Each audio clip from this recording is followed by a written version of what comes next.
Marami na akong smartphone na gamit ko yung 2025 na meron Snapdragon 8 Gen 3 nga po na processor. At sa tingin ko, ito na po ang pinakamagandang smartphone na meron Snapdragon 8 Gen 3 po ngayon. Lalo pat bagsak presyo na po siya ngayon. Dating nasa kulang 25k po yung presyo ng OnePlus Ace 5 bandang January. Pero ngayon po nasa less than 18k na nga lang po siya. Minsan nagsisale pa po siya ng around 16,000 lang. At para sa akin, ito na po ang pinakamagandang agent na nagamit ko ngayon 2025. Tara guys, paalala ko lang po sa inyo kung gaano pa rin po kaganda itong smartphone na to ngayon. Tignan nyo po itong design guys ng OnePlus Ace 5 kung gaano po siyang kaganda. Naka-aluminum frame po siya with frosted glass back. Sobrang ganda po niya at napaka-premium po niyang hawakan pagka po walang case. Sa mga China lang po na nagamit ko, si Redmi K80 lang po at OnePlus Ace 5 ang meron po napakagandang design. Karamihan po mga naka-plastic na po yung design. May nakikita po akong mga comment guys sa may review ko po ng OnePlus Ace 5 na ayaw daw po nila ng ganitong klase ng camera na pabilog.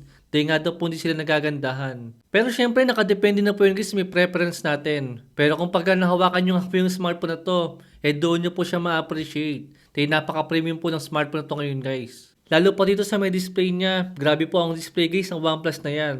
Isa to sa pinakamagandang display na nakita ko sa mga China lang po ng mga smartphone. Naka LTPO AMOLED po siya na mayroong 120Hz refresh rate. Naka HDR10+, naka Dolby Vision with 4 to 500 nits sa peak brightness.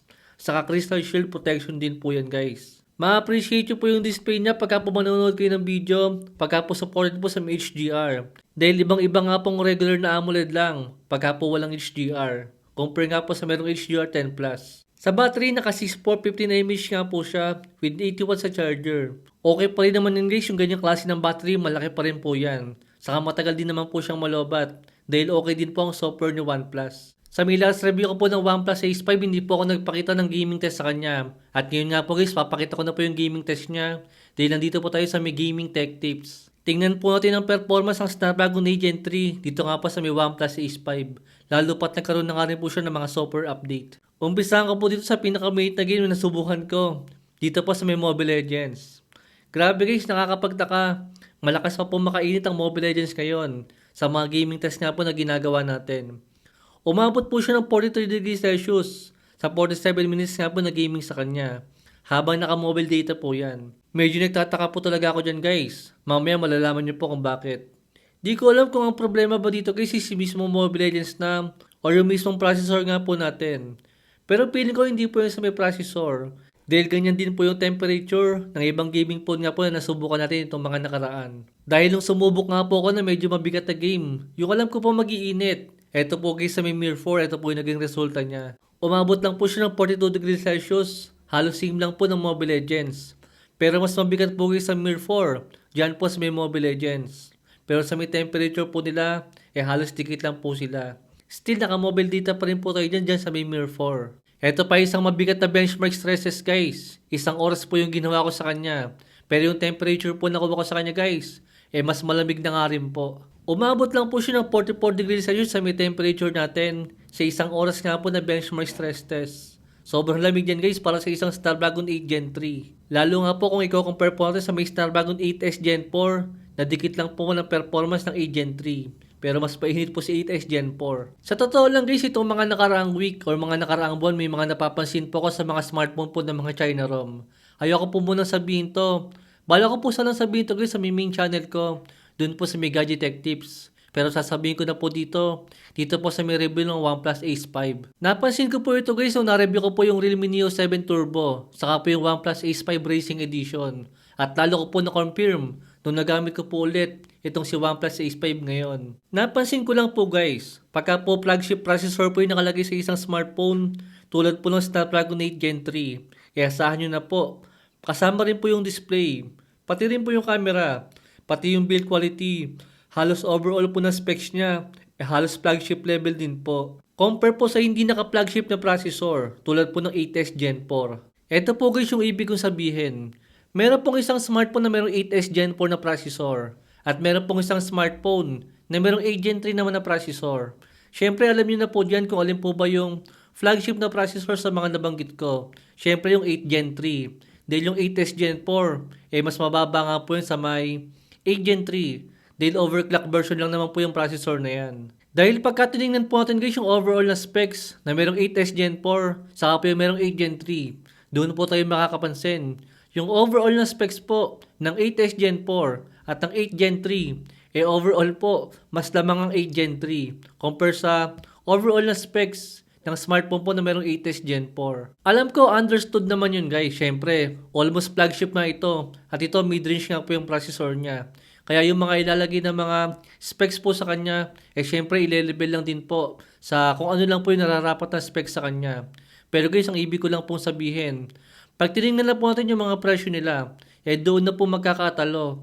Dahil yung mga presyo po ng mga smartphone ngayon, especially po yung mga lumang lumabas na, kunyari, ngayon pong January ng 2025, at pagka kinumpare nyo po, itong mga bagong labas lang, mapapansin po natin, syempre yung bagong labas, alam po natin mas bago yon. Pero syempre dapat mas maganda yung specs nun. Pero pagka tinignan po natin, yung mga lumang smartphone, luma po siya. Pero pagka tinignan po natin yung specs, mas panalo pa rin po siya compare nga po sa may bago ngayon. Ang best example nga po dyan, si OnePlus Ace 5, saka po ang OnePlus Ace 5 Racing Edition. Napakalayo po guys ang specs ng OnePlus Ace 5 Racing Edition, saka po ng OnePlus Ace 5. Pero yung presyo po ng dalawang smartphone na yan, halos hindi po nagkakalayo ngayon. Ganon din po guys sa may Realme Neo 7, saka pong Realme Neo 7 Turbo. Pagka tinignan nyo po yung specs guys ng Realme Neo 7, compare po sa may Realme Neo 7 Turbo, doon po natin makikita na mas high-end po yung mga nakalagay na specs sa may Realme Neo 7, compare po sa may Realme Neo 7 Turbo. Kitang-kita ko po yun guys sa may display, saka po sa may camera. Best example din po dyan guys ang Redmi K80, saka ang Redmi Turbo 4 Pro. Halos dikit po sila ng presyo ngayon na naglalaro nga po sa may 15K to 17K na presyo. Pero pagka tinignan po natin yung overall na specs sila, doon po natin makikita na mas lamang po yung K80 compare po sa may Redmi Turbo 4 Pro. Pero sa may performance nga po nila, hindi po sila nagkakalayo. Kumbaga ang main point ko lang po guys, hindi po porket bago yung isang smartphone, mas maganda na po siya compare sa mas lumang version. Still guys, kung sino po yung merong flagship na processor at almost flagship overall na specs, yun po yung piliin natin. Hindi po porket bago lang yung isa, yun na po yung pipiliin natin. Still, kailangan pa rin po natin i-consider yung mga lumang smartphone. At ang kagandahan pa nga po sa mga lumang smartphone, mas mura na po yung mga presyo niya compare nga po sa mga bagong labas. Bagong labas lang siya, maganda yung specs niya. Pero pagka kinumpare po natin sa lumang labas na merong flagship na specs, still mas mangingibabaw pa rin po yung specs itong si flagship level almost. Kaya kung sakaling OnePlus nga po yung gusto natin, still si OnePlus Ace 5 ang pinaka-better deal sa mga OnePlus na lumabas ngayong 2025. Kumbaga, pagka tinignan nyo po yung OnePlus Ace 5 Racing Edition at kinumpare nyo sa may OnePlus Ace 5, doon nyo po makikita guys na napakalaki po ng difference sila. Pero pagdating po sa may presyo, almost dikit lang po sila. Ito pa pala isang gaming test na ginawa ko sa kanya. Isang mabilis lang po ito dito sa may Delta Force. Hindi na rin po siya sobrang uminit. Naging 43 degrees Celsius na rin po yung temperature niya.